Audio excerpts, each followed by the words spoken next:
Não sei se Então, ele estava vivo. ok, nós vamos dar início, pessoal, com uma palavra de oração. Caiu do carro. Ficou na bolsa do pessoal. Nosso Pai amado, nós te agradecemos, Senhor, por esse dia, agradecemos por essa oportunidade de podermos estar juntos novamente em torno da Tua Palavra para o estudo, para compreender, tanto historicamente como nos Teus planos preciosos, o relacionamento que Tu tens desenvolvido com os seres humanos, desde Adão até a eternidade futura. Pai, nós te agradecemos pelo Teu grande amor na criação e pela forma preciosa como já ofereceste a vida eterna nos primórdios da criação do homem. Mas, pela triste história das escolhas humanas, padecemos hoje e grande parte do mundo permanece em trevas. Nós agradecemos a Ti pela obra de redenção realizada pelo Teu Filho, planejada por Ti, Pai, Filho e Espírito, num plano perfeito em que enviaste Teu único Filho, Jesus Cristo, para dar a própria vida, para que nós pudéssemos hoje desfrutar da eternidade. Pai, nós te agradecemos pela Tua infinita misericórdia e graça e grande amor com que nos amou. Em nome do Teu Filho Jesus Cristo, que oramos a Ti para que Tu possas esclarecer nossas mentes e corações progressivamente, para que nós possamos entender o Teu Filho Jesus Cristo na sua magnitude, na sua suprema autoridade e ao mesmo tempo autor dessa salvação. Mas nós te agradecemos por termos como Senhor aquele que morreu por nós, por termos como Salvador aquele que assenta-se à direita da Tua majestade e governa todo o universo. Pai, nós te somos imensamente gratos por tudo isso. Em Cristo Jesus, nosso Senhor. Amém. Amém.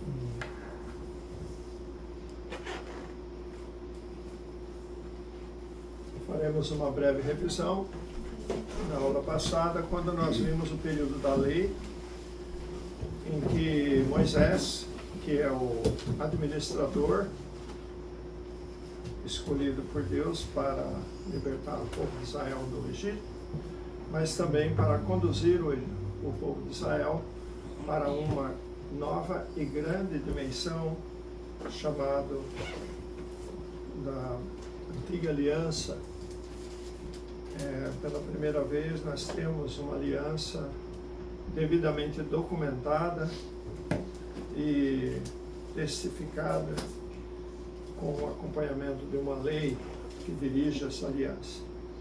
A verdade é que nós tínhamos aliança em Abraão, aliança em Noé, aliança em Adão, mas nunca houve uma aliança tão firme feita com um povo, propriedade exclusiva de Deus, que foi a descendência de Abraão, segundo a promessa que Deus fez a ele.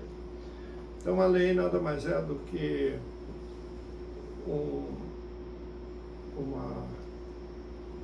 uma continuação da promessa de Deus, onde durante o período da lei muitas promessas que Deus fez à nação de Israel foram se cumprindo.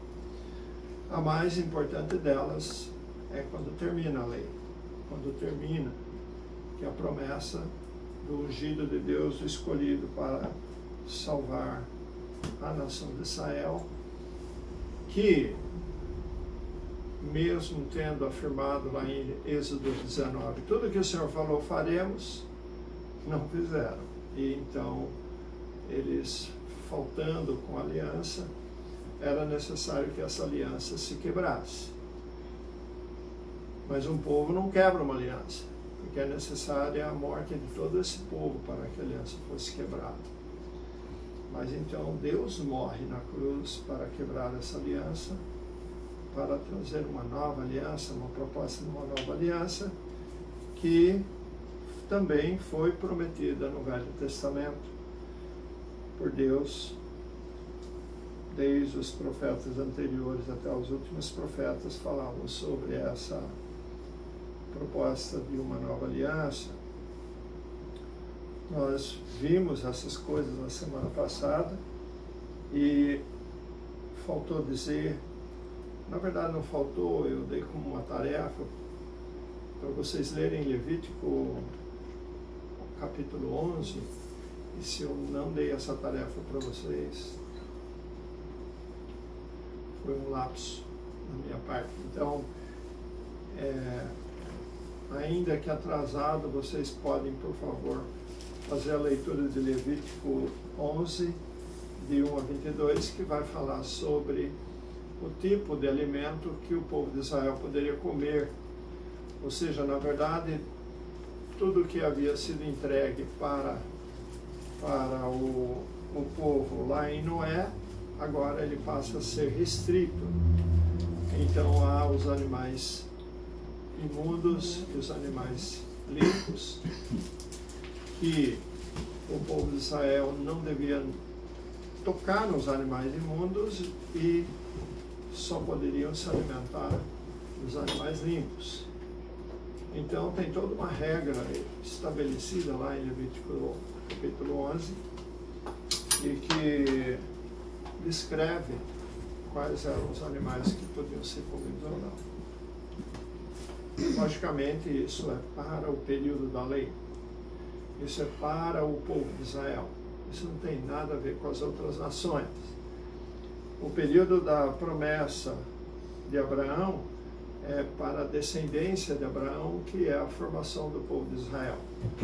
Entende-se por descendência de Abraão, não necessariamente descendência espiritual, porque nós sabemos que hoje nós temos como nosso pai da fé o pai Abraão.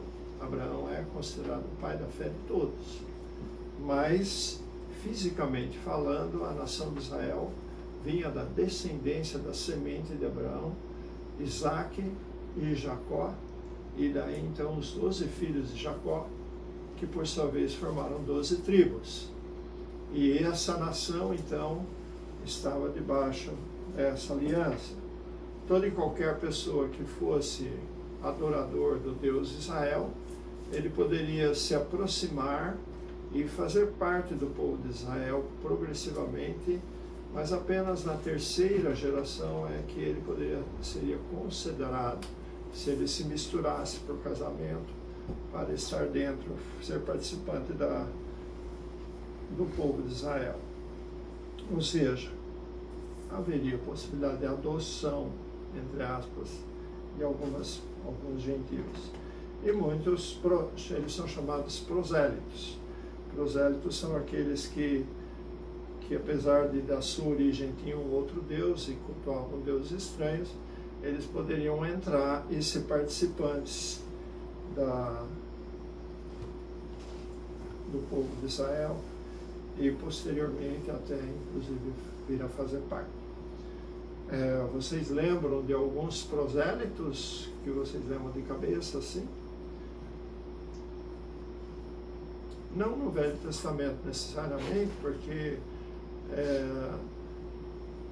lá não parecia tão comum, mas ali nos evangelhos nós achamos alguns que tinham interesse nas coisas do Deus de Israel, mesmo sendo um gentio. Por exemplo, fala para mim. Timóteo? Não, Timóteo, o pai dele era grego, mas a mãe judia, então ele era judeu. O pai da Tabita, aquela menina que Jesus curou de longe, ele era gentil? Não sei, mas existem algumas figuras bem mais conhecidas. Lucas, nossa, está todo mundo atirando no escuro. Lembra de Pedro que visitou a casa de Cornélio? Lembra? Então, tem mais que vocês conhecem? Tem vários.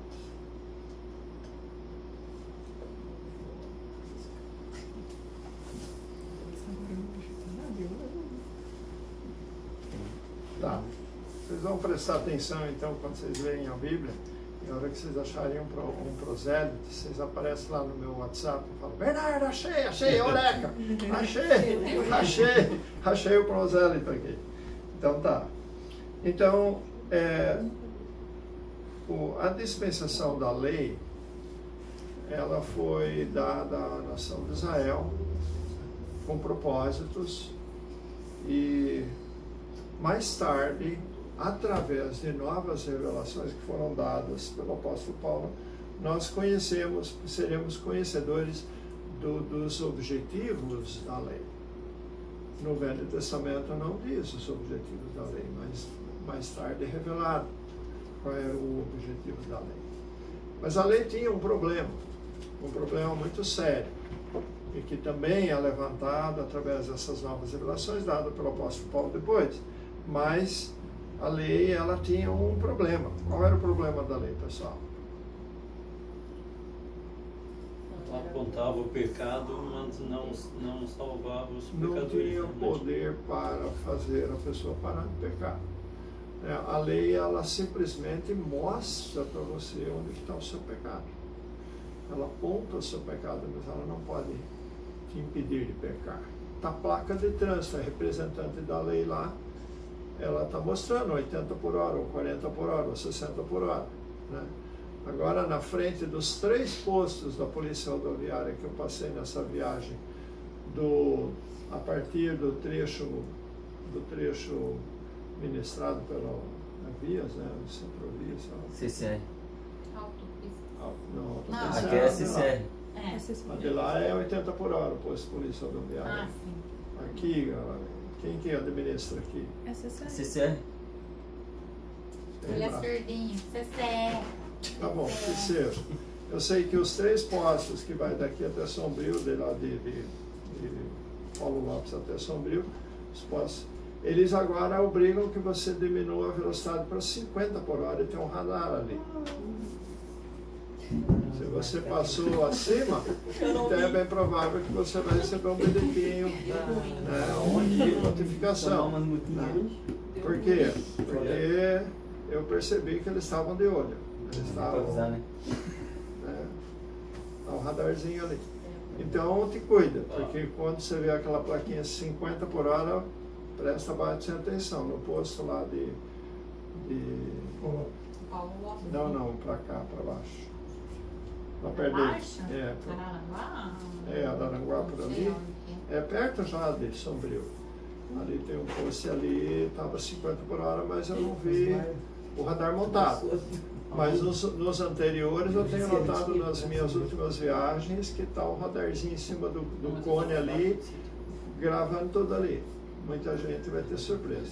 Vocês sabem que o nosso governo está sempre tendo que arranjar dinheiro, né? Para poder gastar, mandar as viagens, todas essas coisas que eles têm que gastar. Então eles precisam arrancar dinheiro do povo. Então o radar, ele faz esse trabalho, né? Esse trabalho para tirar dinheiro da quem anda de carro por aí. Então está aqui. O Moisés, quando a placa indica 80 por hora, 60, 50, sei lá quanto, e tem um radar. Tem um radar aqui na frente do... Como é que chama? Supermercado Rosso ali. Ali na escola, né? Não, tem lá. A câmera está ali. Tá. Eu não sei se pega muita gente aquilo ali. Eu sei que eu passo toda vez certinho nos meus 38 quilômetros, 35, 38 ali, passa ali, tá? Garantir que não quero ter surpresa desagradável. Então, é interessante, irmãos, que a lei, ela, além de você não conseguir cumprir a lei, no fundo, a lei incita o homem ao pecado. E qual é a referência que nós podemos ver sobre isso na revelação, mais uma vez, do apóstolo do nosso tempo, que você pode encontrar em Romanos, o capítulo 7, versículo 8. Alguém faça essa leitura para mim. Romanos, capítulo 7, versículo 8.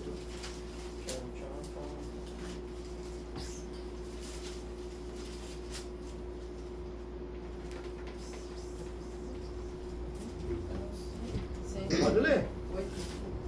Aproveitando a ocasião oferecida pelo preceito, o pecado produziu em mim toda espécie de cobiça, pois, sem a lei, o pecado é coisa morta. Olha só, o pecado tomando ocasião pelo mandamento despertou em mim toda sorte de concupiscência. A minha tradução está um pouco diferente da tua. Desperta. A lei, ela acaba despertando o desejo de transgredir dentro de nós. Né? Existe um outro versículo também, quando o apóstolo Paulo está falando sobre ressurreição, lá no finzinho, né, de 1 Coríntios 15, em que ele fala: a força do pecado é a lei. Ou seja, o pecado, ele encontra força na lei. Então, essa é uma das grandes razões pela qual, no período em que nós vivemos hoje, nós não estamos mais debaixo da lei. A lei, ela foi encravada na cruz. Ela foi cumprida, mas encravada na cruz. E depois da cruz, mais tarde, pela revelação dada pelo apóstolo Paulo, vai mostrar. Só que nós não estamos lá ainda no nosso gráfico. Nosso gráfico está lá no Velho Testamento ainda. Nós estamos ainda na lei. Então, como nós estamos debaixo da lei, então você vai olhar aqui e vai achar tudo que estava sendo feito pela lei. Por exemplo, durante o Jesus, por exemplo, ele nasce e a sua história é revelada no Velho Testamento ou no Novo Testamento? No Novo Testamento é revelado. O Velho Testamento era sombras e ele veio trazer luz às Escrituras. Interessante. Só que quando que começa o Novo Testamento? Isso é sempre uma pergunta que eu gosto de fazer, porque muitas pessoas acreditam que o Novo Testamento, o Velho Testamento acaba no último capítulo de Malaquias, e daí tem aquelas folhinhas em branco lá, e daí começa o Novo Testamento, tá? As letras garrafais lá, Novo Testamento. Aquele é o Novo Testamento? Não. Por quê? O Novo Testamento só pode começar depois da morte de Cristo. E tanto o Evangelho de Mateus, Marcos, Lucas e João, eles narram o nascimento até a morte de Cristo. E alguns versículos finais dessas cartas falam do período que Jesus já tinha ressuscitado, que foram os 40 dias que ele permaneceu na terra. Mesmo assim, ainda não havia sido revelado claramente que a lei tinha dado lugar a uma outra lei, que o apóstolo Paulo mais tarde vai chamar da lei do Espírito da vida. Mas isso significa que quando uma nova lei é instituída, ela passa a valer no momento que ela foi instituída? Não. Ela vai passar a valer depois que ela é promulgada. Você não pode exigir que alguém cumpra uma lei que não foi promulgada. Então, como é que chama? O poder legislativo do país, ele escreve uma lei, oficializa essa lei, e daí o que precisa acontecer com ela? Ela precisa ser propagada no diário oficial. Então, no diário oficial vem as novas leis que estão vigentes. Quando eles falam que a lei está vigente, agora o povo vai ter que conhecer isso. Então vai ter que ter um programa educacional pela televisão ou por vários meios de comunicação que vão conscientizar o povo a respeito dessa nova lei.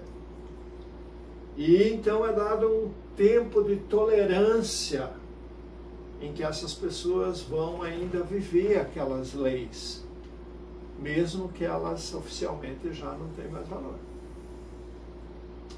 E vocês vão encontrar muitas coisas que acontecem no Novo Testamento, no Novo Testamento, depois da morte de Cristo. Lá no livro de Atos, por exemplo, você vai encontrar pessoas cumprindo a lei ainda, seguindo a lei ainda.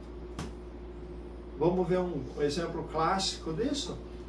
Quando foi que o apóstolo Paulo foi preso? Significa que ele já terminou todas as viagens missionárias dele e ele já chegou a Jerusalém e daí ele é preso. Que capítulo que isso está na Bíblia? Ou seja, no livro de Atos. Oi?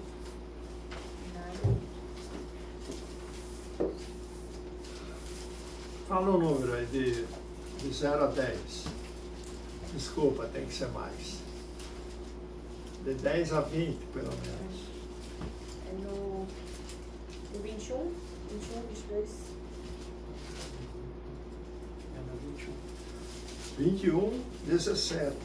Tendo chegado a Jerusalém, os irmãos nos receberam com alegria. No dia seguinte, Paulo foi conosco encontrar-se com Tiago, e todos os presbíteros se reuniram. E tendo-o saudado, contou minuciosamente o que Deus fizera entre os gentios por seu ministério. Isso inclui todas as viagens agora, porque essa é a última viagem que Paulo fez, ele está chegando em Jerusalém. E já tinha profetas avisando ele, quando você chegar em Jerusalém, você vai ser amordaçado, você vai ser preso, e um monte de coisa. E daí, no versículo 20, ouvindo-o, deram eles glória, versículo 20. Então, para vocês memorizar, é Atos 21, 20. Ouvindo-o, deram eles glória a Deus, e eles disseram, bem vês, irmãos, quantas dezenas de milhares há entre os judeus que creram, e todos são zelosos da lei. Cristo já havia morrido, Israel já havia sido posto de lado por Deus por causa da sua transgressão e desobediência, que nós vamos tratar em outro capítulo mais para frente. Pedro já recebeu aquela revelação do lençol que desceu do céu, dizendo, Pedro, mata e come. E Pedro falou, nunca comi coisa comum imunda, lembra dos animais imundos. Daí o que Deus purificou não considere comum, significa que acabou essa história de imundo, né?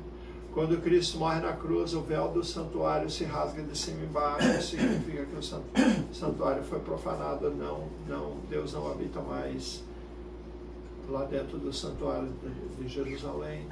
Acabou o sacerdócio, acabou tudo. Mas você acha que os judeus... Tá bom, então rasgou o véu do santuário, então vamos embora para casa, o sacerdote perdeu o emprego, nós vamos arrumar um serviço lá de, quem sabe... pastor de ovelha não vai dar muito lucro, porque agora não dá mais para vender ovelha para o sacrifício, porque não tem mais sacrifício. O que eu vou fazer? Não, como judeu comerciante, acho que eu vou arranjar algum comércio, alguma coisa, né? Era o trabalho que o sacerdote ia poder arrumar, porque para ele acabou, não tem mais sacerdócio, acabou o sacerdócio. Só que eles não foram só lá e costuraram o véu do santuário e fingiram que nada aconteceu. Mas o que importa é para Deus, não é para os homens. E para Deus já acabou. Aquilo já acabou. O apóstolo Paulo, numa referência dele, um pouco mais adiante desse texto aqui, ou foi antes? Foi até antes. Ele começa a falar a respeito das autoridades. E ele fala, quais tenham sido outrora. Isso é lá em Gálatas. Ele fala, autoridades, quais tenham sido outrora, não interessa, Deus não aceita a aparência de homem. Querendo dizer que as autoridades que antigamente eram autoridades em Jerusalém não são mais. Então, quando Paulo subiu a Jerusalém mediante uma revelação, ele foi ter com o que ele reconhecia como os pilares da igreja, que não eram sacerdotes, não tinha nada a ver com isso. Essas autoridades não existem mais para ele. Porque ele já está consciente que acabou o sacerdócio, acabou isso.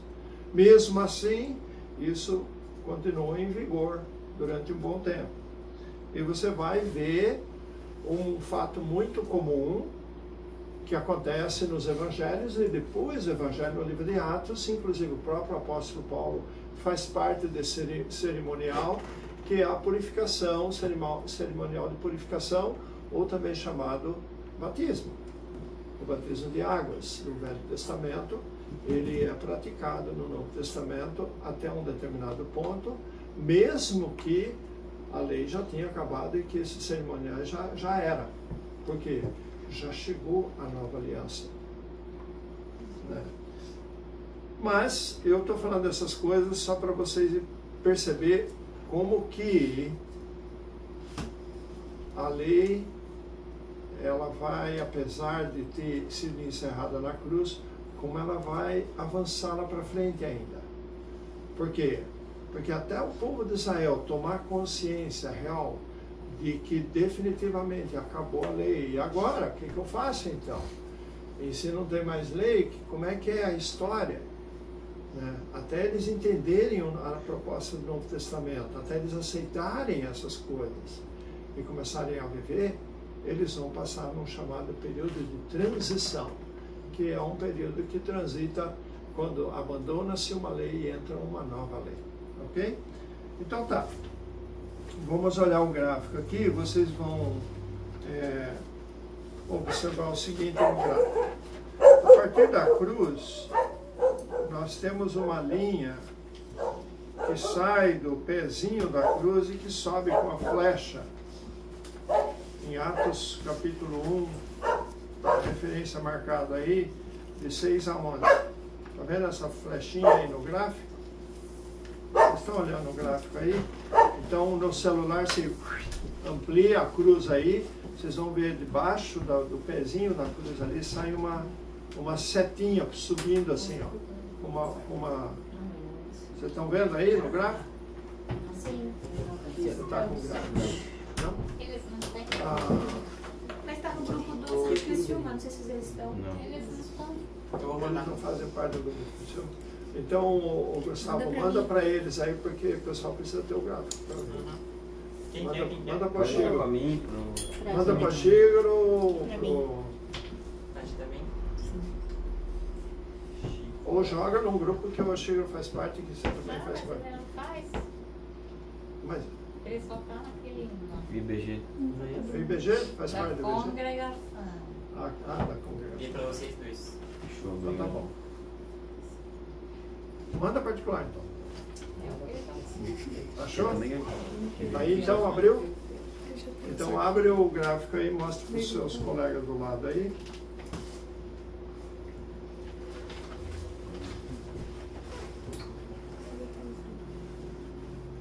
O que significa essa flecha, essa seta que sobe aí debaixo da cruz? Né? Isso significa a ascensão de Cristo aos céus, depois da sua morte. E quando foi que isso aconteceu? Alguém pode me dizer quanto tempo Jesus ficou na terra depois de ele ter ressuscitado, antes de subir definitivamente para o céu? Quantos dias ele ficou na terra? 40 dias, muito bem. Então, e o que aconteceu 50 dias após a Páscoa, que foi o dia que Jesus morreu? O que acontece 50 dias após a Páscoa? É o tal chamado Pentecoste. Então, quando Jesus subiu, ele deu ordens aos discípulos e falou para eles aguardar em Jerusalém a descida do Espírito Santo, lembra? Então tá. Bom, eu estou só mostrando para vocês começarem a entender as linhas do gráfico aí. Só que antes do lado direito sobe essa seta e do lado esquerdo sobe uma que vai para Mateus 16, de 18 a 19. Está vendo essa linha que sobe do lado esquerdo da cruz aí? Então, Mateus 16, 18 a 19. E Mateus 16 é aquele trecho que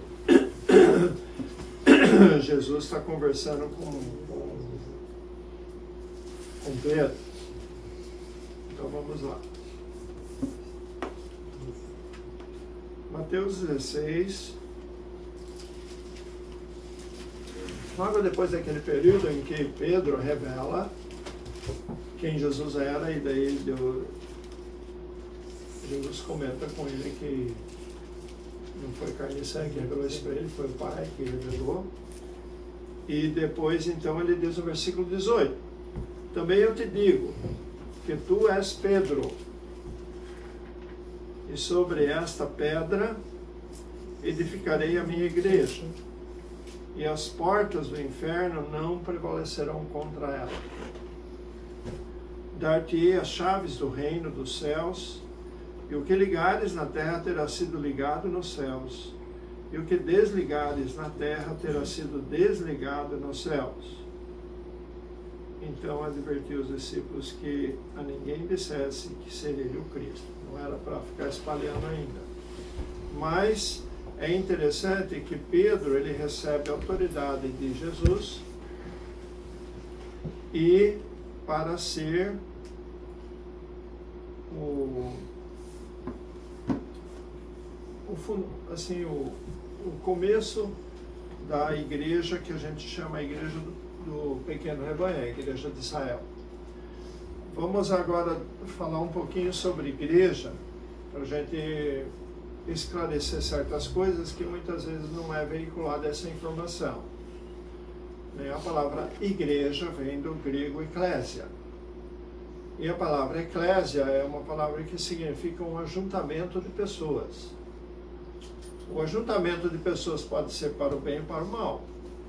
Por exemplo, aquela turba que se reuniu e lá no tempo do apóstolo Paulo, que eles se reuniram e assaltaram a casa de Jasson, aquela turma lá, aquilo no grego é eclésia, é um grupo de pessoas, eclésia. Uma igreja ruim, né? Mas é que eclésia é isso que diz, é um ajuntamento de pessoas. Se você voltar no Velho Testamento, lá no deserto, em volta do Monte Sinai, tinha um ajuntamento de pessoas lá, não tinha? Isso é chamada congregação no deserto. A palavra congregação é tradução da palavra eclésia, do grego. Assim como também a palavra assembleia. Nós temos a chamada Assembleia Constituinte, vem da palavra eclésia. Todas essas palavras são sinônimos da tradução da palavra eclésia. Então, eclésia, igreja, não significa isso que a gente está acostumado a pensar. Passei na frente da igreja. Olha lá uma igreja, não sei o quê. Agora, quando você vê uma turba de gente bagunçando, fazendo um motim, ou sei lá o quê, você não chama aquilo de igreja, chama? Porque a sua mente tem um preconceito com relação a essa palavra. Você acha que igreja são pessoas que se reúnem para louvar a Deus e tal, essas pessoas e tal, é a igreja. Algumas pessoas conhecem um significado mais assim, amplo, que é chamado o corpo de Cristo, que é a reunião de todos os crentes que habitam no mundo todo, é chamado a igreja, o corpo de Cristo, tá bom? Tudo bem.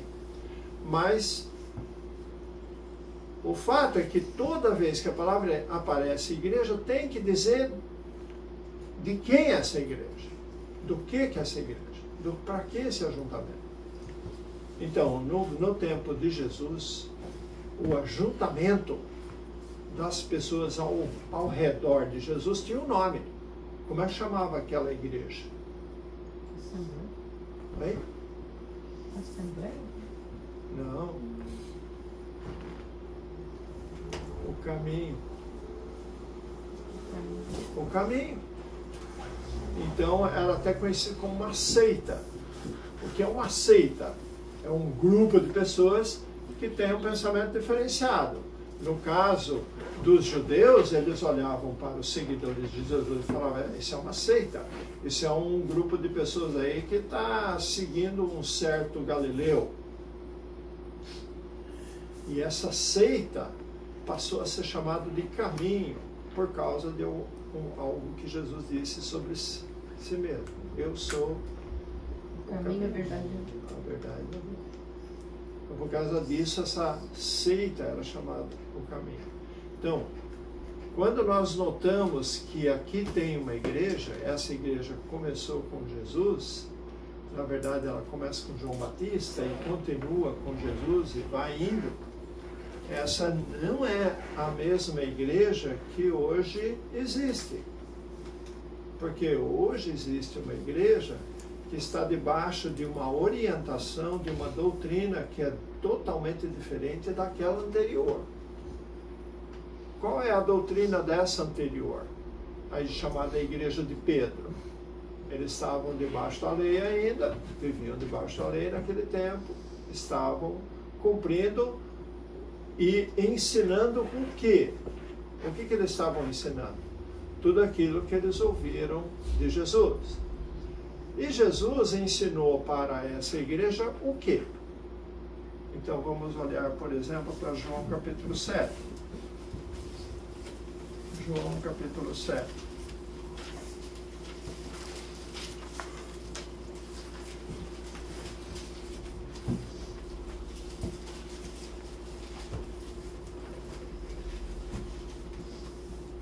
João capítulo 7, lá no versículo 14, ele fala assim: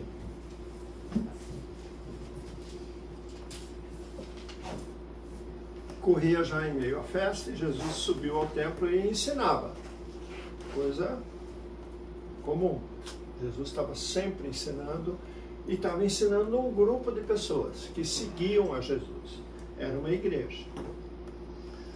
E daí ele diz assim: então os judeus se maravilhavam e diziam: como sabe esse letras sem ter estudado? Respondeu-lhe Jesus: o meu ensino não é meu, e sim daquele que me enviou. E se alguém quiser fazer a vontade dele, conhecerá a respeito da doutrina se ela é de Deus ou se fala por mim mesmo. Quem fala por si mesmo está procurando a sua própria glória. Mas o que procura a glória de quem o enviou, este é verdadeiro, e nele não há injustiça. Interessante. Quem que deu a lei para Moisés? Foi Deus, lá no Velho Testamento. Quem que deu os ensinos de Jesus quando Jesus estava veiculando, estava vivo aqui na terra? Ou mesmo que deu os ensinos a Moisés.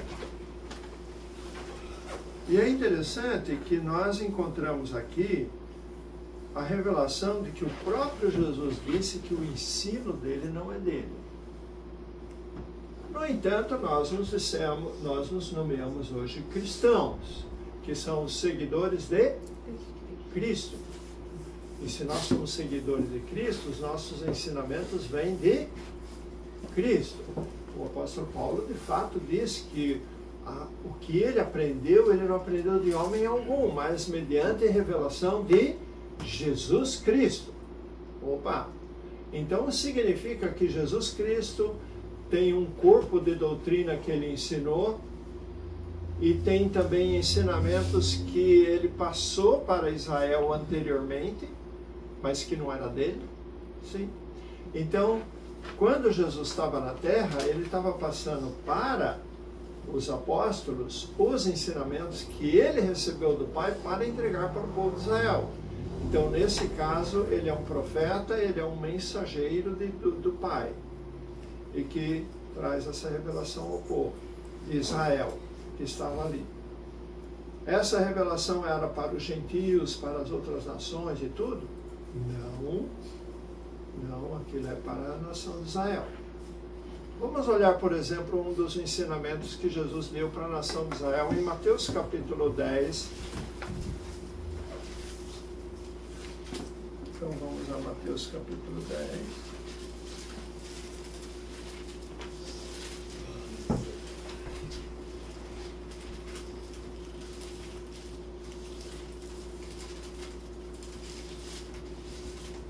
Aqui aqui Mateus faz uma relação dos apóstolos do Cordeiro, no capítulo 10. É do versículo 1 até o versículo 4, ele fala de todos os apóstolos, inclusive Judas Iscariotes, que era um dos discípulos que depois traiu Jesus. Então, ele está listado aqui. Mas no versículo 5, Jesus enviou esses 12 dando-lhe as seguintes instruções. Qual é a instrução? Está escrito aí. Não tomei rumo aos gentios, nem entrei em cidades samaritanas. Mas o quê? De preferência, procurar as ovelhas perdidas da casa de Israel. Quando Jesus ressuscitou depois, bastante tempo depois, porque isso aqui ele está ensinando no começo do ministério dele, e lá no fim, depois de 3 anos e pouco, quando ele morreu, ele ressuscitou e ele falou para os discípulos que eles receberiam o Espírito Santo no dia de Pentecostes, eles receberiam o Espírito Santo, que daria para eles a capacidade de ensinar o povo tudo aquilo que eles aprenderam de Jesus. Por quê? Porque embora os discípulos de Jesus andaram com Jesus 3 anos, eles não eram pessoas intelectualmente preparadas para assimilar todo aquele ensino e depois poder ensinar aquilo com precisão para as pessoas. Não tinha como. Por quê? A maior parte dos discípulos de Jesus eram pessoas que vinham eram pescadores e letrados. Lembra no dia de Pentecostes, quando eles começaram a falar em línguas e todo mundo falou, não são esses galileus, tudo analfabeto, não sei se... Como é que eles podem estar falando outra língua? Né? Mas é que o Espírito Santo agora está dando poder para eles ensinar o povo. E ensinar o quê? Ensinar tudo aquilo que Jesus ensinou para eles. E o que foi que Jesus ensinou? A mensagem do Pai. Então a mensagem do Pai foi veiculada. Né? Daí vocês podem questionar algumas coisas. Por exemplo, mas como, Bernardo? Deus não é um só? Sim, Deus é um só. Mas eu não entendo. Se Deus é um só, o ensino vindo de Deus não é tudo igual? Não. Por quê?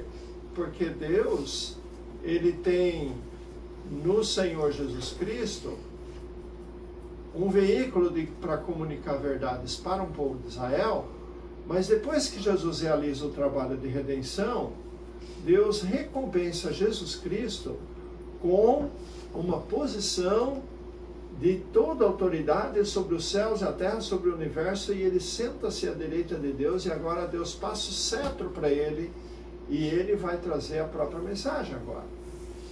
E a mensagem de Jesus Cristo difere o que Jesus falou para os discípulos e o que Paulo fala, por exemplo, porque Paulo não fala a mensagem dele, Paulo ele é emissário de alguém. Paulo está trazendo uma mensagem de alguém. De quem? Do nosso Senhor Jesus Cristo. Quando Paulo encontrou com o Senhor no caminho de Damasco, como é que foi a conversa lá?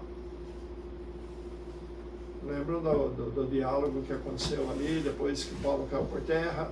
Daí ele ouviu uma voz. Quem é tu, Senhor? Não foi isso? Ele, o Senhor Jesus Cristo a quem tu persegue. Paulo perguntou, quem és tu, Senhor? E o que ele respondeu? Eu sou Jesus a quem tu persegue. Então quem estava falando com Paulo ali? Era Jesus.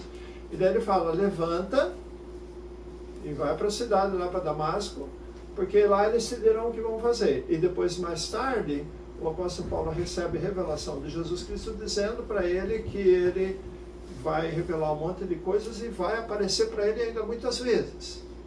Isso significa que Paulo vai passar a vida toda recebendo revelações, a vida toda não, mas a grande parte da vida dele, recebendo revelações do nosso Senhor Jesus Cristo, cuja doutrina envolve coisas que você nunca escutou Jesus falar antes. Por exemplo, a doutrina do arrebatamento. Você encontra em qualquer outro lugar na Bíblia além das cartas de Paulo? Não, não existe. Não existe a doutrina do arrebatamento em lugar nenhum. Então, quando você começa a examinar o conteúdo da fé anunciada por Cristo, ela contém várias coisas diferentes do que aquelas que Pedro anunciou. E Pedro reconhece isso numa das cartas dele. Quando ele escreve uma das suas cartas lá, não era nas cartas de Pedro depois, e dá uma lida lá no finzinho da segunda carta dele, E você vai encontrar Pedro dizendo assim, assim como o amado irmão Paulo nos escreveu, coisas que são difíceis de entender e que os ignorantes e sábios deturpam, como deturpam as demais escrituras, mas ele mostra que Paulo ele falava outras coisas. Pedro reconhece que Paulo tinha um conteúdo diferente lá, né? Mas basta você fazer uma comparação e você vai ver. Por exemplo, quando você faz um estudo sobre os dons espirituais que aparecem nas cartas de Paulo aos Coríntios, capítulo 12, 13 e 14, no capítulo 13 ele fala a respeito dos 3 maiores dons, né, que é onde o amor é o maior deles, em que ele fala, passo a mostrar-vos no caminho sobremodo excelente. Então você começa a estudar sobre essas coisas e você começa a perceber um monte de detalhes que definitivamente a gente não escuta lá nos evangelhos, nos ensinos de Jesus. A maior parte das pessoas que estudam os evangelhos vão encontrar uma mensagem bem complexa, em que não dá para entender. Por quê? Porque os ensinos de Jesus não eram para entender. Ele falou, eu falo por parábolas. Não é qualquer um que vai entender isso. Então, depois que ele falava as coisas, aí ele chegava para os discípulos e traduzia para os discípulos dele o que ele falou. Mas, para a maior parte das pessoas, não tinham entendimento. Mas é muito interessante notar que existe um estudo feito por um homem muito, assim, que teve um conhecimento bem profundo das Escrituras, em que ele compara as diferenças da doutrina de Cristo e da doutrina dos Evangelhos. Por quê? Porque, de fato, a doutrina nos Evangelhos, que era a doutrina do Pai para a nação de Israel, estava vinculada com o programa de Deus com Israel, segundo as promessas que Deus fez a Israel. Vamos dar um pequeno exemplo a respeito de tudo aquilo que pedirdes em meu nome, comprado. Eu estou citando um versículo. Tudo aquilo que pedirdes em meu nome, comprado. Ser-vos-á dado, ou recebereis. É isso que Paulo ensina? Não.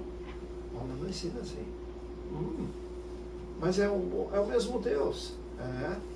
Mas é que Deus fez promessa para Abraão, promessa para Jacó, promessa para Isaac, Jacó, promessa para...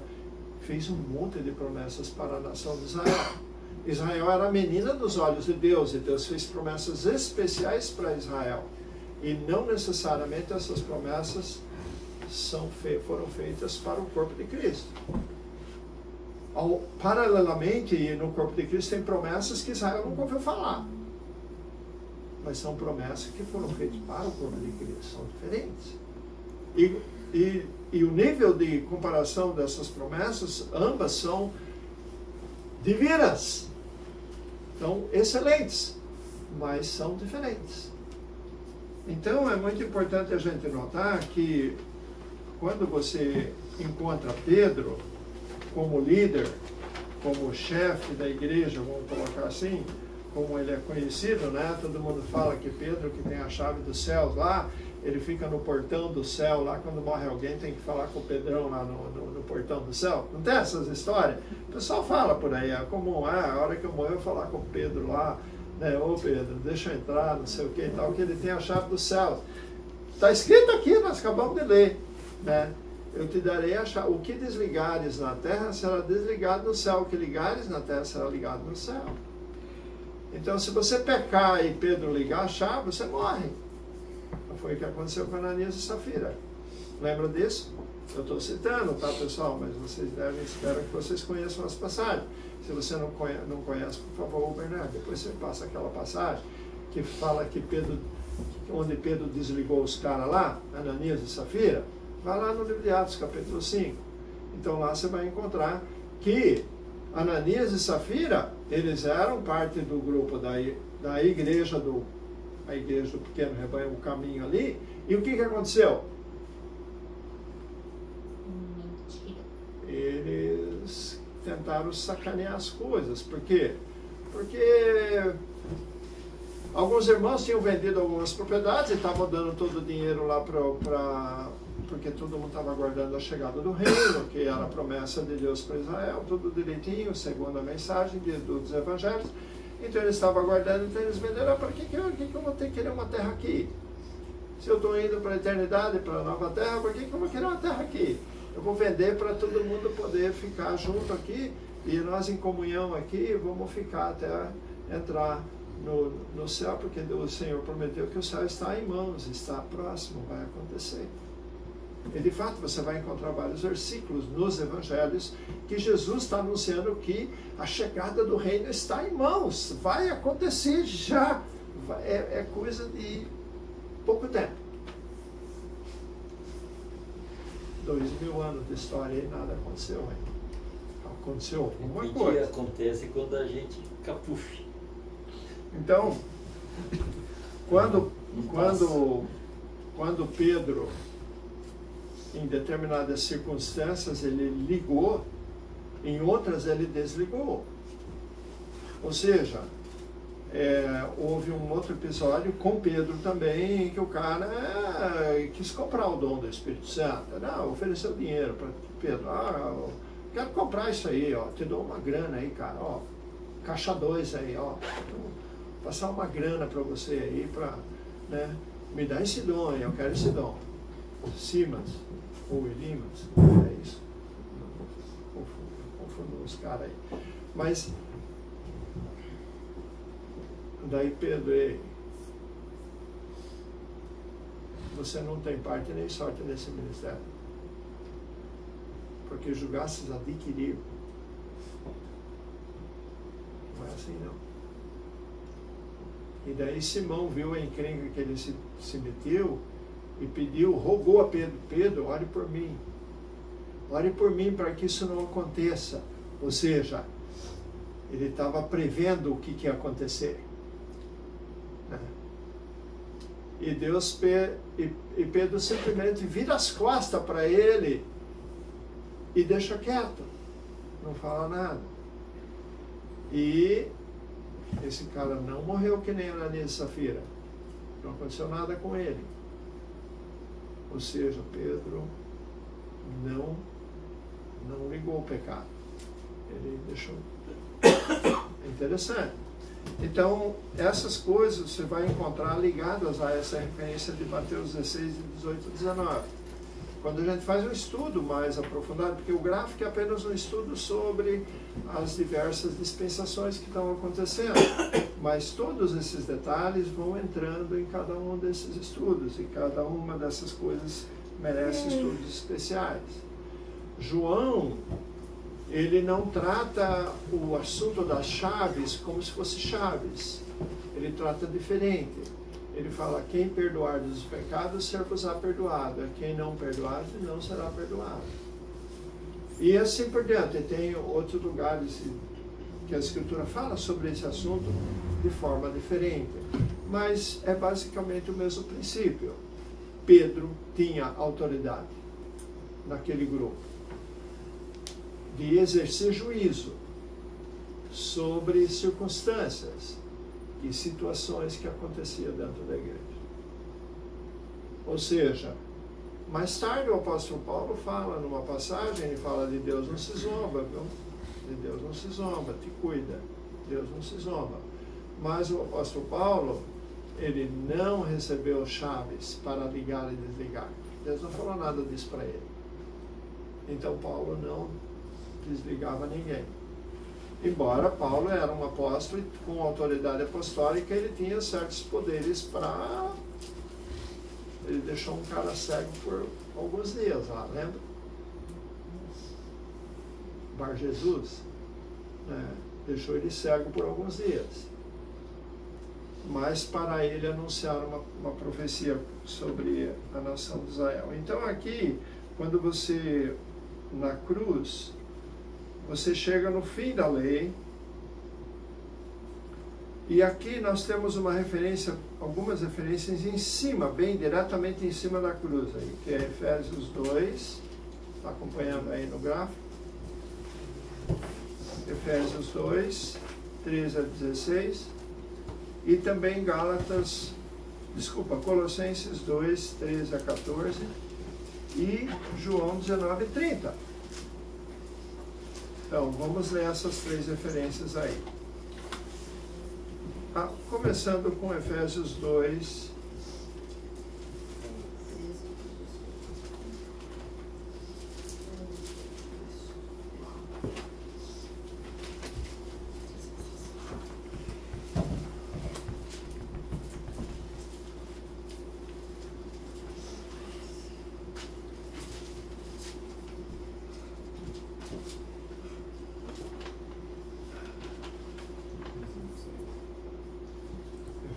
capítulo 2, de 13 a 16.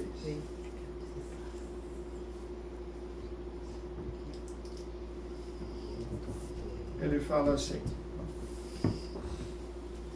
no versículo 13 ele diz: mas agora, em Cristo Jesus, vós que antes estáveis longe, fostes aproximados pelo sangue de Cristo, porque Ele é a nossa paz, o qual de ambos fez um, tendo derrubado a parede da separação que estava no meio, a inimizade, aboliu na sua carne a lei dos mandamentos em forma de ordenanças, para que dos dois criassem em si mesmo um novo homem fazendo a paz, e reconciliassem ambos em um só corpo com Deus, por intermédio da cruz, destruindo por ela a inimizade.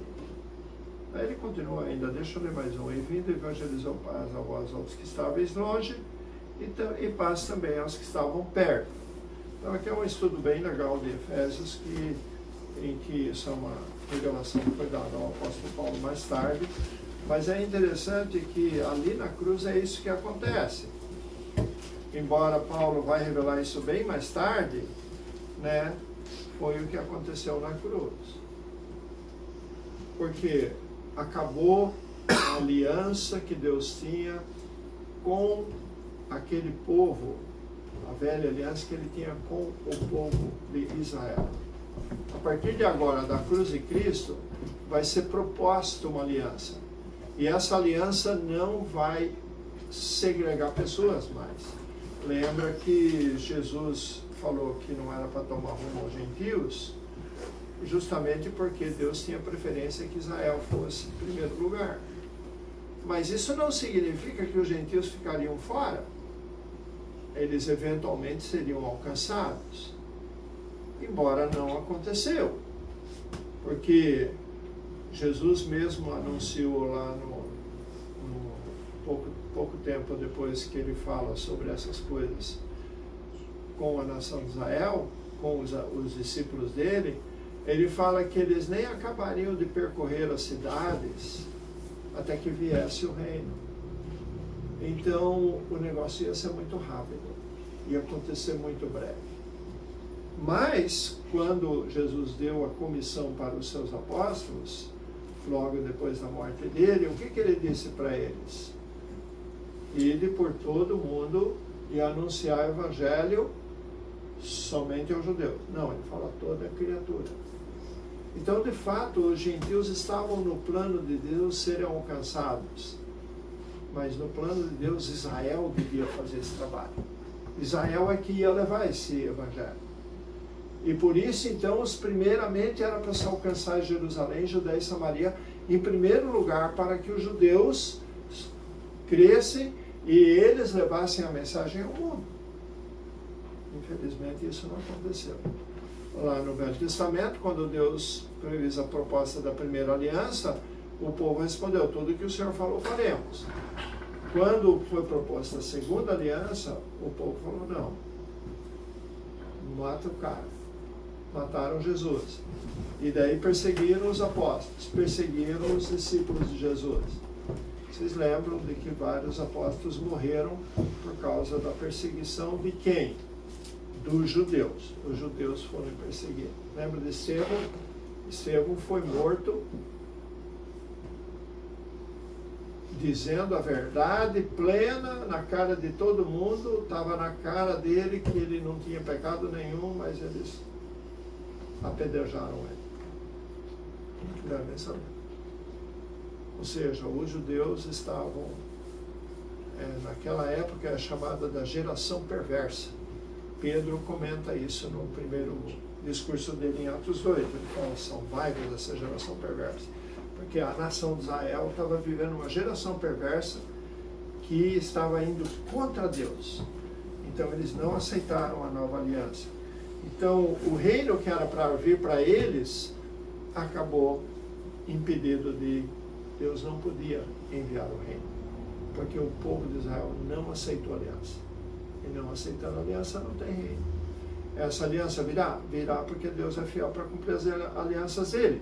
Deus é fiel para cumprir as promessas, mas ela virá para uma outra geração de judeus lá no futuro. E enquanto isso, né, lembra que o gráfico aqui, ele tem uma dobradura, lembra das dobraduras do gráfico aqui?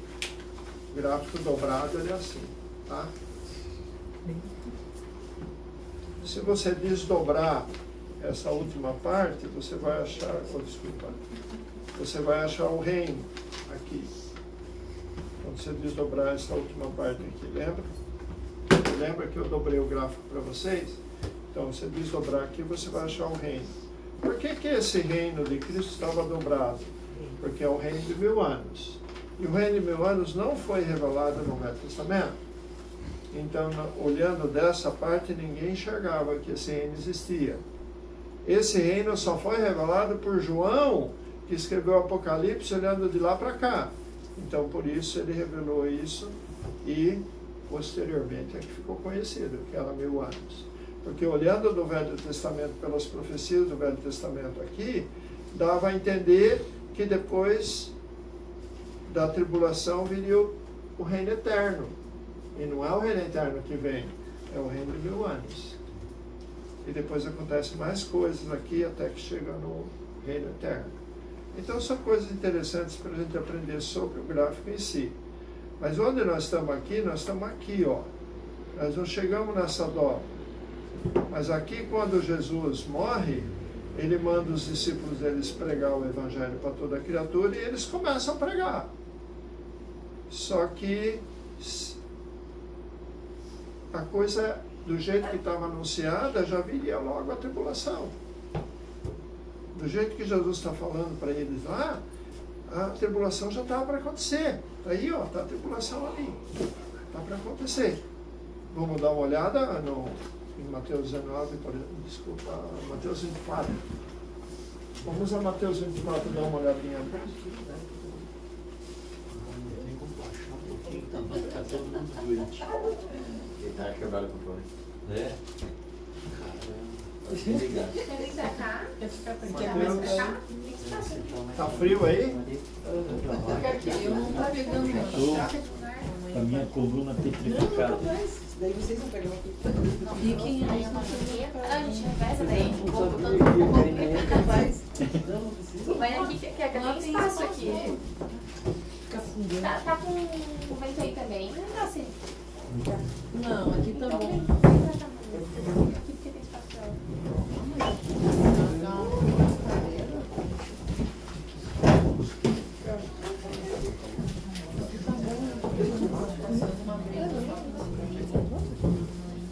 É um choque térmico. Não é por causa da idade. Essa é tudo charopada. Ele quer ficar mais perto de mim. Então, Mateus 24.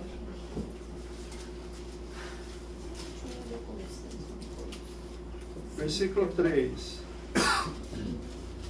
No Monte das Oliveiras, achava-se Jesus assentado quando se aproximaram dele os discípulos em particular e lhe pediram. Ei, aqui Jesus está falando com os discípulos dele agora. Aqui não tem judeu incrédulo, não tem a casa de Jacó, não tem aqueles pecadores. Não, aqui ele está falando com os discípulos dele. Aqui ele pode abrir o jogo ali e falar a verdade. É isso que vai acontecer. Ele disse ali, No Monte das Oliveiras, achava-se Jesus sentado. Quando se aproximaram dele, os discípulos em particular lhe pediram: dize-nos quando sucederão essas coisas e que sinal haverá da tua vinda e da consumação do século. Por que eles perguntaram isso para Jesus? Porque era disso que Jesus falava muitas vezes. E ali, chamando ele em particular, mestre, conta para nós direitinho como é que é esse esquema aí. Nós queremos saber isso em detalhe. Aí Jesus começa e fala, ele respondeu: vede que ninguém vos engane, porque virão muitos em meu nome dizendo eu sou o Cristo e enganarão a muitos. E certamente ouvireis falar de guerras e rumores de guerras. Vede, não vos assustei, porque é necessário assim acontecer, mas ainda não é o fim. Porém, porquanto se levantarão nação contra nação, reino contra reino, e haverá fomes e terremotos em vários lugares. Porém, tudo isso é o princípio das dores. Ou seja, a tribulação não chegou ainda. Ou seja, aqueles períodos ali vai acontecer, mas Não é nada. isso não é nada perto do que virá. Daí ele fala: então sereis atribulados, versículo 9, e vos matarão. Sereis odiados de todas as nações por causa do meu nome. Nesse tempo muitos hão de se escandalizar, trair e odiar uns aos outros. Levantar-se-ão muitos falsos profetas e enganarão a muitos.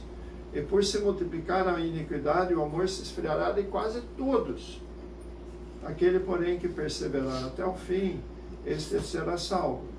E será pregado esse evangelho do reino por todo o mundo, para testemunha a todas as nações. Então virá o fim. Ele está dizendo, é isso que vai acontecer. Daí ele diz, quando pois, versículo 15, quando pois virdes o abominável da desolação, de que falou o profeta Daniel no lugar santo, quem lhe entenda, então os que estiverem na Judéia fujam para os montes. Opa, Daniel? Quem é Daniel? O profeta Daniel. Então ele fala, está escrito tudo no Velho Testamento lá. Então se você vai lá para Daniel 9, já estou dando o endereço, Daniel capítulo 9, vai ler a profecia das 70 semanas que foram profetizadas sobre a casa de Israel. E daí ele diz quando que começa essas 70 semanas. E ele vai lá na data em que houve o começo da reconstrução do templo. E daí ele traça 7 semanas, que são as semanas que durou para reconstruir o templo. E depois ele trata mais 62 semanas que vão passar de história até que chegar na última semana. Porque 70 semanas tira 7, fica 63. E daí você tira 62 semanas de 63, aí só tem uma. Então aí você tem essa profecia. Bom, entendendo por Daniel mesmo, estudando o livro de Daniel mesmo e o Apocalipse em conjunto, você conclui e percebe que quando ele fala 70 semanas, essas semanas na verdade não são uma semana de dias, são semanas de anos. Então no fundo 70 vezes 7 dá 490 anos. E se você fizer a pesquisa cronológica dos fatos que aconteceram e ficaram registrados na história e até a morte de Cristo, dá exatamente os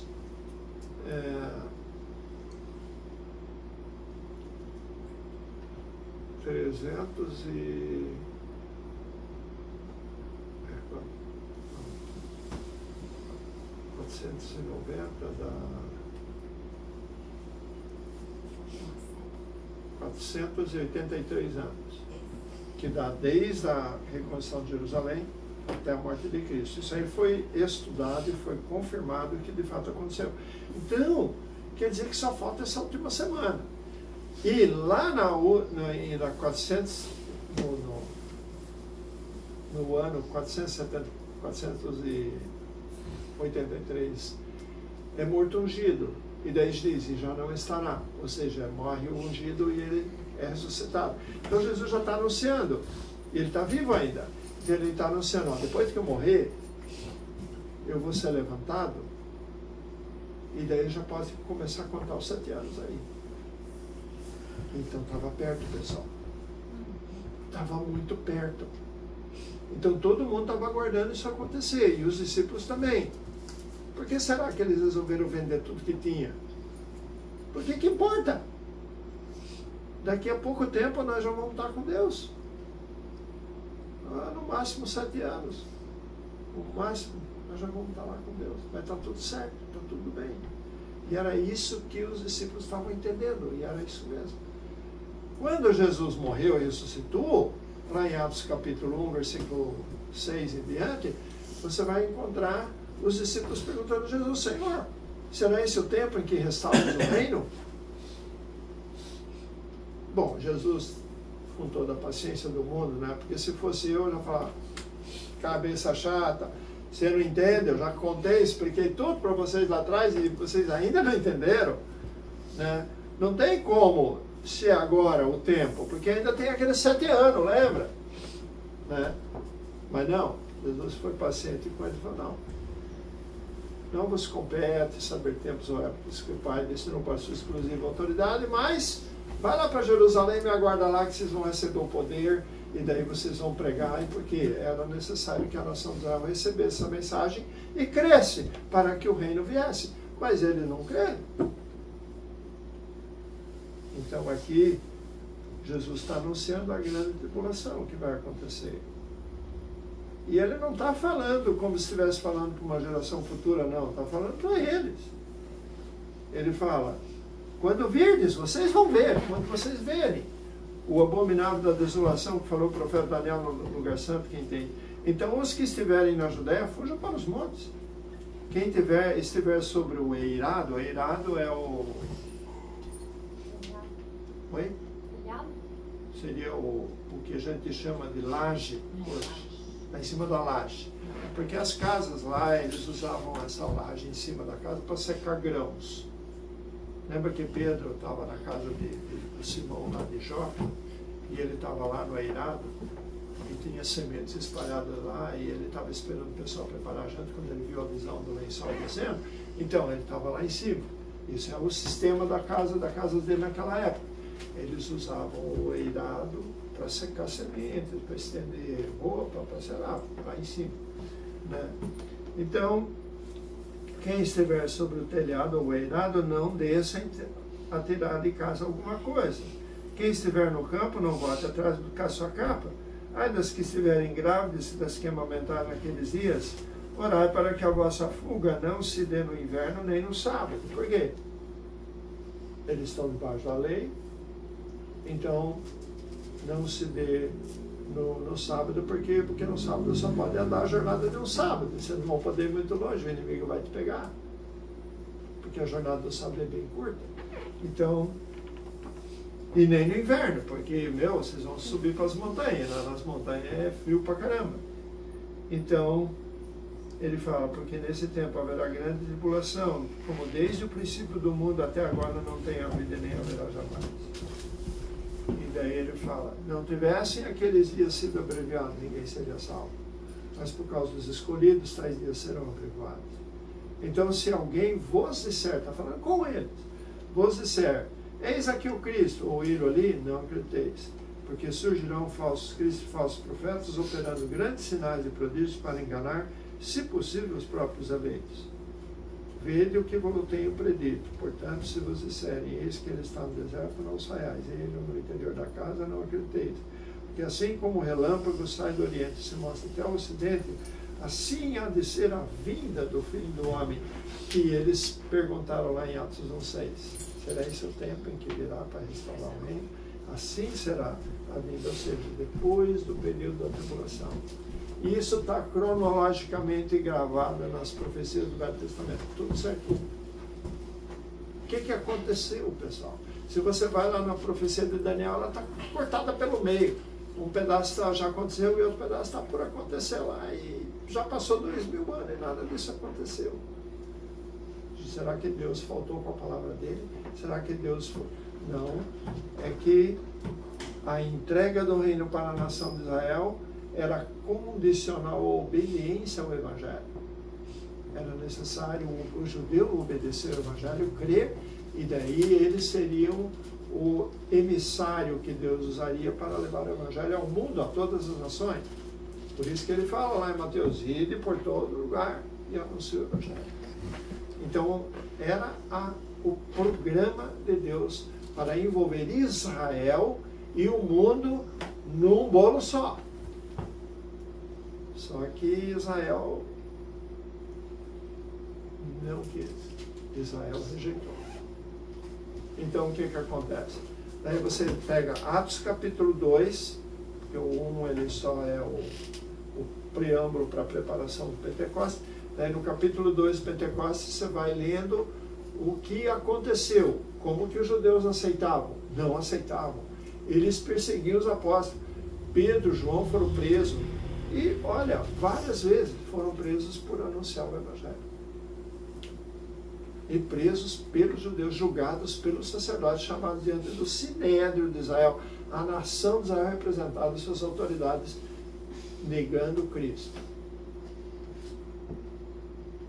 Quando Jesus morreu na cruz, lembra desse detalhe. Quem foi que pediu para crucificar Jesus? O povo. O povo de Israel. Estava o povo lá.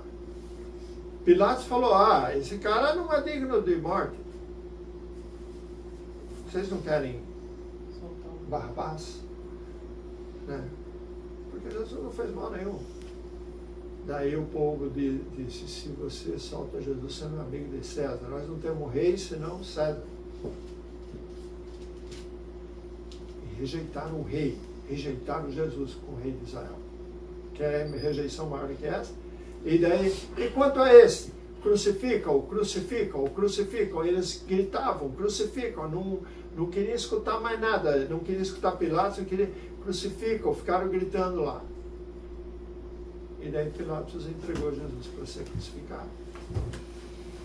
E daí ele foi julgado pelos sacerdotes e foi levado para ser, foi amarrado. Desculpa, o sacerdote eu tinha julgado. Ele foi amarrado para ser chicoteado, açoitado. Açoitaram ele. E daí obrigaram ele a carregar a própria cruz. Ele até sucumbiu com o preso, e daí aquele Simão, né? É Simão, né? Um sirineu que ajuda a carregar a cruz. E depois ele é pregado na cruz, é levantado. Depois deram fel para ele beber, misturado com vinagre. Vocês sabem o que é fel? Alguém sabe o que é fel aí? Não sabe? Quem é pescador sabe o que é fel. Hã? Fel é aquele negócio que amarga, né? Sabe aquela coisa verde que tem numa glândula dentro do peixe, que quando você por acaso fura aquilo ali, você acaba com o peixe? Você está limpando o peixe, furar o fel ali, acabou com o peixe. Porque aquele amargo se espalha no peixe, acabou-se. Aquele negócio verde. Aquilo é fel. Eles deram aquilo, misturado com vinagre, para Jesus ver. Os caras são bonzinhos, né? São muito bonzinhos. E é interessante, irmãos, que isso, quem foi que fez? Foi Israel. Israel que fez isso. O povo de Deus. Dessa forma eles negaram Cristo. Depois, quando chegou os apóstolos, perseguiram os apóstolos. O apóstolo Paulo, mais tarde, que antes ele ser apóstolo, Saulo de Tarso, ele era um grande perseguidor da igreja. E ele encontrou com o Senhor no caminho de Damasco. É interessante, mas isso foi depois, quando Israel já estava fora de cogitação. Deus teve misericórdia do maior perseguidor da igreja e falou assim, ó, na ironia de Deus, ele falou assim, você que é perseguidor, é você mesmo que vai pregar o meu evangelho. E ele pegou o maior perseguidor de todos os tempos da igreja e fez ele se tornar o proclamador, um representante de Israel que vai proclamar o evangelho para o mundo. Um representante de Israel que vai proclamar o evangelho para o mundo. E é esse que vai, então, anunciar um evangelho que agora realmente não tem barreiras nenhuma, não tem Israel. Israel está fora da jogada. Não tem Israel, não tem lei, não tem mais nada. Agora é o corpo de Cristo. Então isso é o hoje. Só que para a gente chegar nesse ponto, nós vamos ter que progredir, e para isso então nós vamos abrir o gráfico. Né? Oi? Você vai ver o resto? Ah, o resto das referências? Sim, acabei esquecendo. Colossenses 2, de 13 a 14. Colossenses 2, de 13 a 14.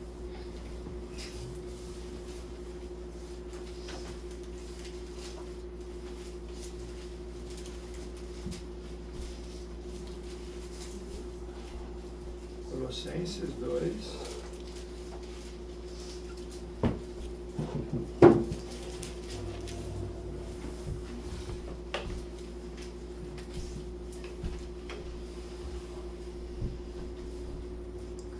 Diz aí: e a vós outros que estáveis mortos pelas vossas transgressões e pela incircuncisão da vossa carne, vos deu vida juntamente com ele, perdoando todos os delitos, tendo cancelado o escrito de dívida que era contra nós, o que constava de ordenanças, o qual nos era prejudicial. Removeu-o inteiramente, encravando-o na cruz. Então, no versículo 14, diz para mim, por favor, do que ele se refere, esse escrito de dívida? O que é, o Chico? O que você acha que é? Ou quem sabe... O pecado. O escrito de dívida. A lei. A letra mata e o espírito vivifica. O escrito de dívida que era contra nós e que constava de ordenanças. Onde que tem ordenanças? Na lei. Por que ele chama escrito de dívida? Porque o escrito de dívida é um escrito que demonstra que você tem dívida para com Deus. É um escrito que mostra que você pecou. Quem que fez esse papel? A lei. Então ele disse que ele cancelou o escrito de dívida, ele cancelou a lei. Ele cancelou aquilo que era contra nós e que constava de ordenanças. Lembra que Deus falava que Israel tinha que obedecer às ordenanças de Deus? Então isso constava. Isso foi que era prejudicial para o homem, porque no final de contas ele até fazia o homem pecar. Lembra que nós lemos lá em Romanos 7? Removeu-o inteiramente, encravando na cruz. A lei ficou encravada na cruz. É isso que aconteceu ali na cruz. Lendo mais a referência de João 19:30. Agora é o Evangelho.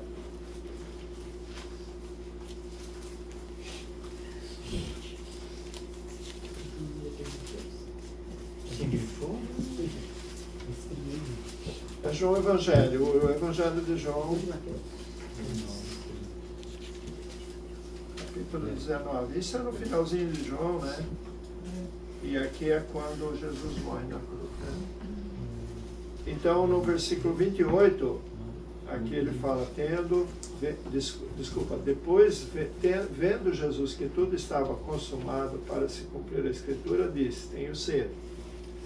Estava ali um vaso cheio de vinagre, beberam de vinagre uma esponja e fixando-a num caniço de isopo, lhe achegaram a boca.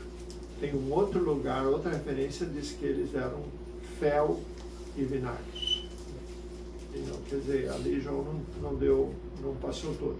Daí no versículo 30, quando pois Jesus tomou o vinagre, ele disse, o quê? Está consumado. Está consumado. Está cumprido, está consumado, está pago. É aqui ó, de onde no grego é registrada essa palavra como tetelestai. Está consumado, está pago. Os pecados foram pagos, está tudo certo.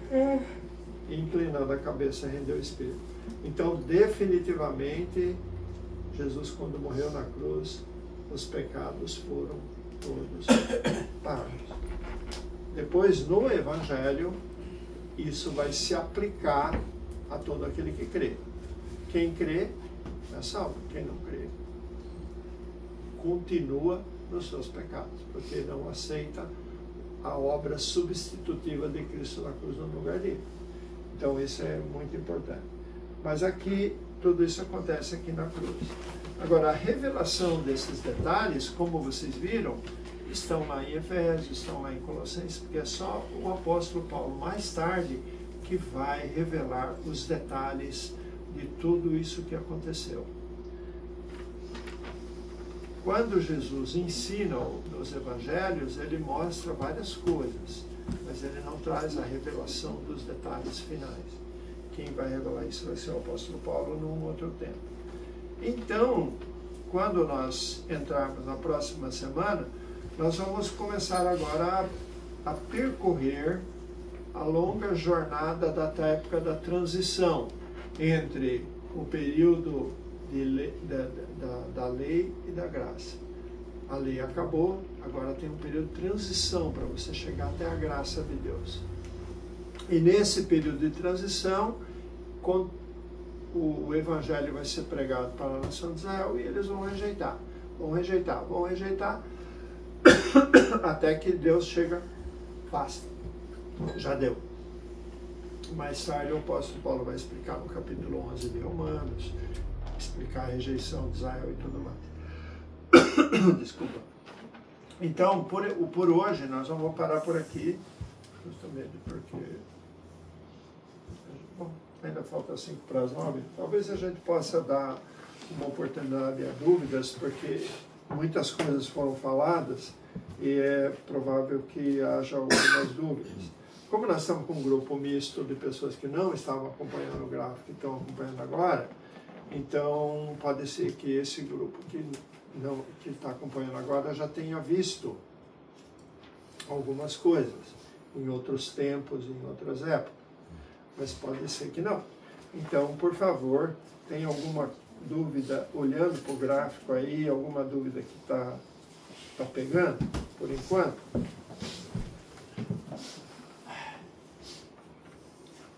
Sobre as coisas que foram faladas, ficou alguma dúvida?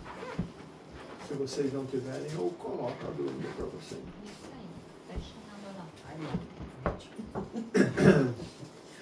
Porque quem não tem dúvida é porque sabe tudo. E se sabe tudo, então posso cobrar. Não entendeu nada nem para ter dúvida, pode acontecer também. Tem aqueles que viajou na maionese desde a hora da começo da reunião até agora, né? Tudo bem. Também acontece. São dúvidas demais. E Bernardo, nem quando Jesus Cristo falou, eu ainda teria muitas outras coisas a passar para vocês, mas vocês não iriam suportar. Mas quando vir o Espírito Santo que de mim testificar, aí ele levará vocês a toda a verdade. Aí eu imagino uma coisa assim, quando veio o Espírito Santo, e hoje quem crê recebe o Espírito Santo, fica mais fácil de entender a palavra também, né? Porque imagina se Jesus Cristo fosse passar todos os ensinamentos, tudo, os apóstolos já estavam apavorados lá, que ele, né, mudou toda a doutrina deles, tudo, né, praticamente. Era tudo novidade, né? Imagina tu viver de pai para filho, gerações, né? E de repente vê alguém e praticamente as coisas vão mudando tudo, ninguém vai aceitando. Pedro relutou bastante, né? É importante esse comentário que você fez a respeito do Espírito Santo. Jesus está falando com os discípulos. E ele está falando do que vai acontecer lá na frente, depois quando ele morrer. E ele vai aparecer para os discípulos em 40 dias, por 40 dias. E nesses 40 dias ele vai falar para eles, reafirmar, ó, lembra que eu prometi o Consolador? Então, vocês vão lá para Jerusalém, vai lá para o cenáculo onde lembra, né? Onde nós fizemos a celebração da Páscoa, tudo ali. Então, depois nós vamos para o Monte das Oliveiras e tal. Então, vai lá, vai naquele lugar, me espera lá. E os apóstolos falaram, esperar ele não, esperar a descida do Espírito Santo. E quando eles estavam reunidos lá no cenáculo, é que desceu o Espírito Santo sobre eles. É disso que Jesus está falando. Agora, o que você está falando sobre hoje, do Espírito Santo nos esclarecer, isso daí já faz parte do selo do Espírito Santo que o crente recebe, que não faz parte daquela mensagem de Jesus. Aquilo era um dom específico para capacitar os judeus iletrados a fazer um ministério, que é um ministério sobrenatural, um ministério em que Deus vai utilizar eles como instrumentos para levar o evangelho para os judeus. Os judeus, então, depois vão levar esse evangelho adiante, se eles crerem, né? Que não aconteceu. Mas é importante notar que esse Espírito Santo que desceu sobre os apóstolos é o chamado dom do Espírito Santo. No período da graça de Deus, nós vamos ver uma ação um pouco diferente ali. Isso é um estudo que faz parte dos estudos de batismo. Por quê? Porque no estudo de batismo você estuda sobre o batismo cerimonial, águas aspergidas, todas aquelas coisas, mas você estuda também sobre os três batismos de Mateus 3, que ele fala: o batismo de água, eu vos batizo com água, mas aquele que vem após mim, ele vos batizará com o Espírito Santo e com fogo. Né? Esse fogo aí não é a chama de fogo que apareceu no dia de Pentecostes, não está falando do batismo do Espírito Santo do fogo como sendo um só, não. O batismo do Espírito Santo no contexto é aquele sobre quem crê, e o batismo de fogo sobre quem não crê, porque quem não crê, né, a árvore que não produz fruto é cortada e lançada ao fogo, está no contexto ali, basta ler. Então, quando você estuda esses três batismos, você vai ver que João Batista está falando de um batismo profético que já vem do Velho Testamento, que está lá em Ezequiel 36, derramarei sobre eles o meu espírito, assim, assim. E Joel fala sobre isso, não é esse Joel ali não, né? O Joel lá do Velho Testamento, não é você não, é o Joel do Velho Testamento, né? Que a profecia de Joel que fala sobre o que inclusive Pedro cita no dia do Pentecostes, ele cita o que vocês estão vendo é o que está escrito no livro de Joel, né? Os vossos filhos terão visões, não sei o que, os dons que foram dados ali. O Espírito Santo concedendo poder de revelação e poderes sobrenaturais para curar, para fazer um monte de coisa ali. O Espírito Santo, como selo, ele não te dá o poder de cura necessariamente, ele não te dá essas coisas. Não é assim, porque você vai entender, isso vai ter explicado mais tarde. Mas quando a gente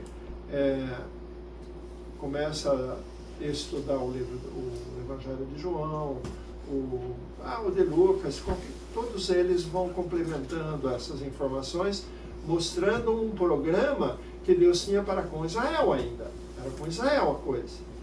Depois, quando Israel negou e que não tem mais jeito ali, que não teve jeito mais, então daí é estendido ao mundo o Evangelho da graça de Deus. E nesse Evangelho, um mundo que nunca teve nada com Abraão, que nunca teve nada com Jacó, nada disso, eles vão receber o Espírito Santo como um selo, e eles vão receber as Escrituras, o conhecimento das Escrituras como nunca houve antes. Nos dias de Jesus não se expôs as Escrituras dessa forma de jeito nenhum. Se você pegar o livro de Mateus inteirinho e resumir todas as doutrinas que tem ali, você vai encontrar um punhado de doutrinas só.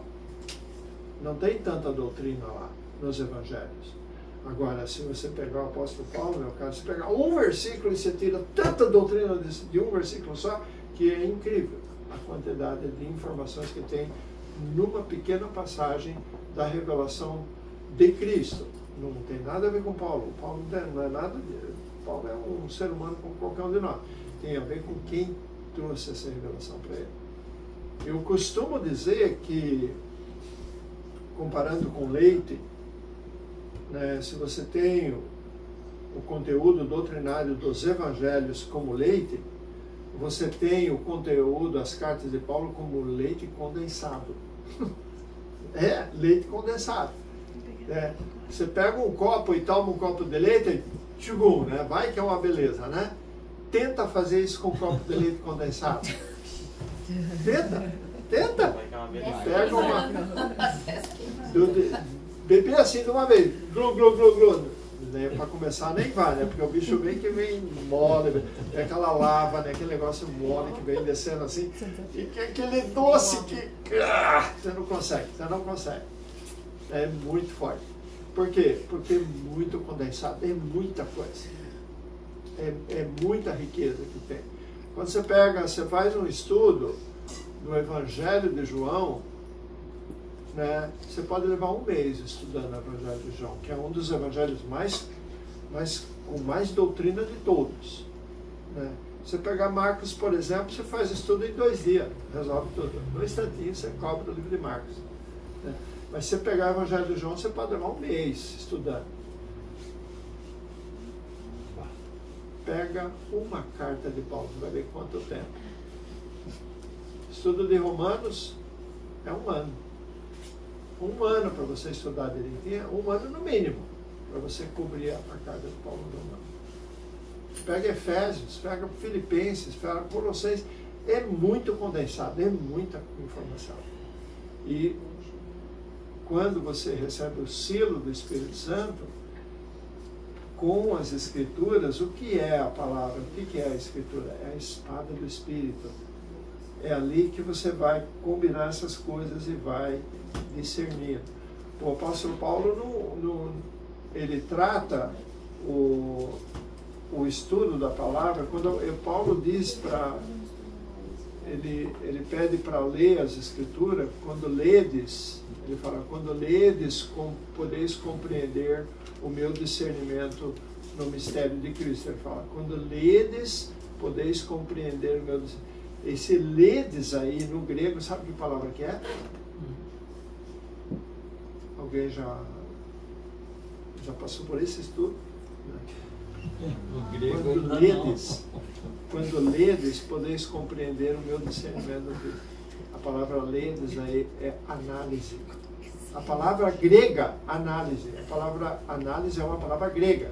Então, quando você andar na rua e ver, quando eu fui hoje em Sombrio ali, eu andei pela rua, tinha um laboratório de análise. A palavra análise é uma palavra transliterada do grego. A palavra análise, se você for, é você esmiuçar minuciosamente as coisas. Então, quando Paulo fala assim, quando vocês minuciosamente esmiuçar tudo, daí vocês vão entender o entendimento que ele tinha no mistério de Cristo. Cara, é fantástico. Existem Bíblias que fazem comentários, né? Quando você pega uma Bíblia para fazer comentário, que nem o comentário do Champlin. Alguém conhece o comentário do Champlin aqui? Eu.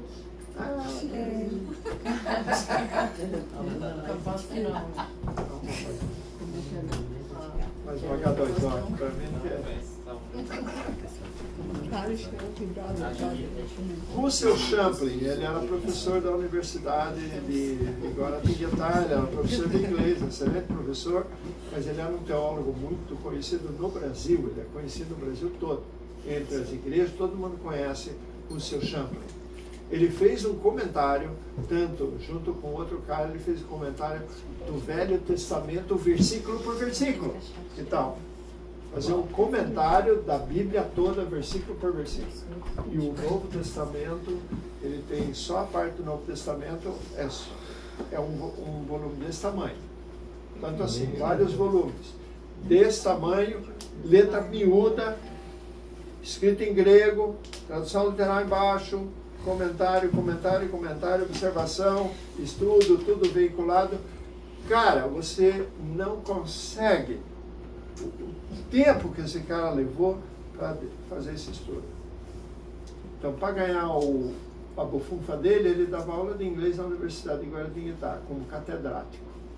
Ele ia lá, ele era inglês, ele falava inglês perfeito, porque ele era americano.